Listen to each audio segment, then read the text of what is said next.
Chapter 1. Lucy looks into a wardrobe. Once there were 4 children whose names were Peter, Susan, Edmund, and Lucy. This story is about something that happened to them when they were sent away from London during the war because of the air raids.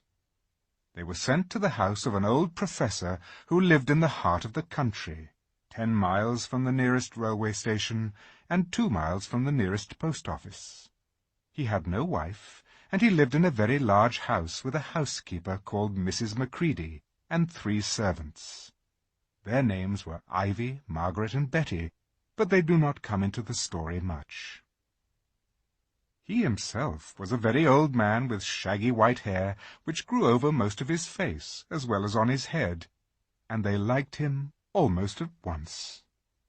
But on the first evening when he came out to meet them at the front door, he was so odd-looking that Lucy, who was the youngest, was a little afraid of him, and Edmund, who was the next youngest, wanted to laugh, and had to keep on pretending he was blowing his nose to hide it. As soon as they had said good night to the professor and gone upstairs on the first night, the boys came into the girls' room, and they all talked it over. "We've fallen on our feet, and no mistake," said Peter. "This is going to be perfectly splendid. That old chap will let us do anything we like." "I think he's an old dear," said Susan. "Oh, come off it," said Edmund, who was tired and pretending not to be tired, which always made him bad-tempered. "Don't go on talking like that." "Like what?" said Susan. "And anyway, it's time you were in bed." "Trying to talk like mother," said Edmund. "And who are you to say when I'm to go to bed? Go to bed yourself." "Hadn't we all better go to bed?" said Lucy. "There's sure to be a row if we're heard talking here." "No, there won't," said Peter. "I tell you, this is the sort of house where no one's going to mind what we do. Anyway, they won't hear us. It's about 10 minutes' walk from here down to that dining-room, and any amount of stairs and passages in between." "What's that noise?" said Lucy suddenly. It was a far larger house than she had ever been in before, and the thought of all those long passages and rows of doors leading into empty rooms was beginning to make her feel a little creepy. "It's only a bird, silly," said Edmund. "It's an owl," said Peter. "This is going to be a wonderful place for birds.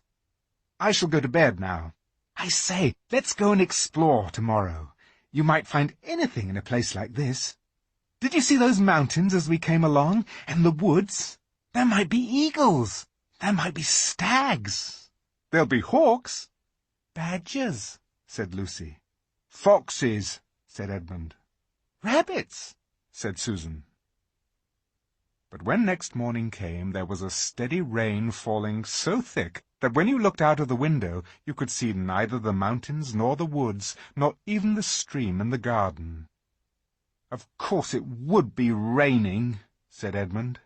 They had just finished their breakfast with the professor, and were upstairs in the room he had set apart for them, a long, low room with 2 windows looking out in one direction and 2 in another. "Do stop grumbling, Ed," said Susan. 10 to 1 it'll clear up in an hour or so, and in the meantime we're pretty well off. There's a wireless and lots of books." "Not for me," said Peter. "I'm going to explore in the house." Everyone agreed to this, and that was how the adventures began. It was the sort of house that you never seemed to come to the end of, and it was full of unexpected places. The first few doors they tried led only into spare bedrooms, as everyone had expected that they would.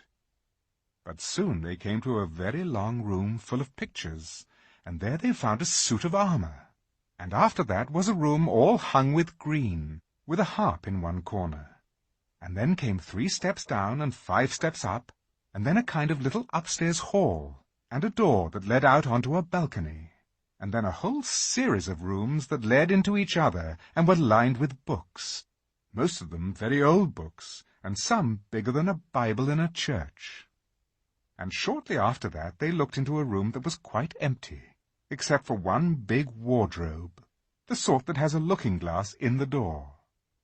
There was nothing else in the room at all, except a dead bluebottle on the window-sill. "Nothing there," said Peter, and they all trooped out again, all except Lucy. She stayed behind because she thought it would be worthwhile trying the door of the wardrobe, even though she felt almost sure that it would be locked. To her surprise, it opened quite easily, and 2 mothballs dropped out. Looking into the inside, she saw several coats hanging up, mostly long fur coats. There was nothing Lucy liked so much as the smell and feel of fur. She immediately stepped into the wardrobe and got in among the coats and rubbed her face against them, leaving the door open, of course, because she knew that it is very foolish to shut oneself into any wardrobe. Soon she went further in, and found that there was a second row of coats hanging up behind the first one. It was almost quite dark in there, and she kept her arms stretched out in front of her so as not to bump her face into the back of the wardrobe. She took a step further in, then 2 or 3 steps, always expecting to feel woodwork against the tips of her fingers. But she could not feel it. "This must be a simply enormous wardrobe," thought Lucy, going still further in and pushing the soft folds of the coats aside to make room for her. Then she noticed that there was something crunching under her feet. "I wonder, is that more mothballs?" she thought, stooping down to feel it with her hand. But instead of feeling the hard, smooth wood of the floor of the wardrobe, she felt something soft and powdery and extremely cold. "This is very queer," she said, and went on a step or 2 further. Next moment, she found that what was rubbing against her face and hands was no longer soft fur, but something hard and rough and even prickly. "Why, it is just like branches of trees!" exclaimed Lucy. And then she saw that there was a light ahead of her, not a few inches away where the back of the wardrobe ought to have been, but a long way off. Something cold and soft was falling on her. A moment later she found that she was standing in the middle of a wood at night time, with snow under her feet and snowflakes falling through the air. Lucy felt a little frightened, but she felt very inquisitive and excited as well. She looked back over her shoulder, and there, between the dark tree trunks, she could still see the open doorway of the wardrobe, and even catch a glimpse of the empty room from which she had set out. She had, of course, left the door open, for she knew that it is a very silly thing to shut oneself into a wardrobe. It seemed to be still daylight there. "I can always get back if anything goes wrong," thought Lucy. She began to walk forward, crunch, crunch, over the snow and through the wood toward the other light. In about 10 minutes she reached it, and found it was a lamp-post. As she stood looking at it, wondering why there was a lamp-post in the middle of a wood, and wondering what to do next, she heard a pitter-patter of feet coming toward her, and soon after that a very strange person stepped out from among the trees into the light of the lamp-post. He was only a little taller than Lucy herself, and he carried over his head an umbrella white with snow. From the waist upward he was like a man, but his legs were shaped like a goat's. The hair on them was glossy black, and instead of feet he had goat's hoofs. He also had a tail, but Lucy did not notice this at first, because it was neatly caught up over the arm that held the umbrella, so as to keep it from trailing in the snow. He had a red woolen muffler round his neck, and his skin was rather reddish too. He had a strange but pleasant little face, with a short pointed beard and curly hair, and out of the hair there stuck 2 horns, one on each side of his forehead.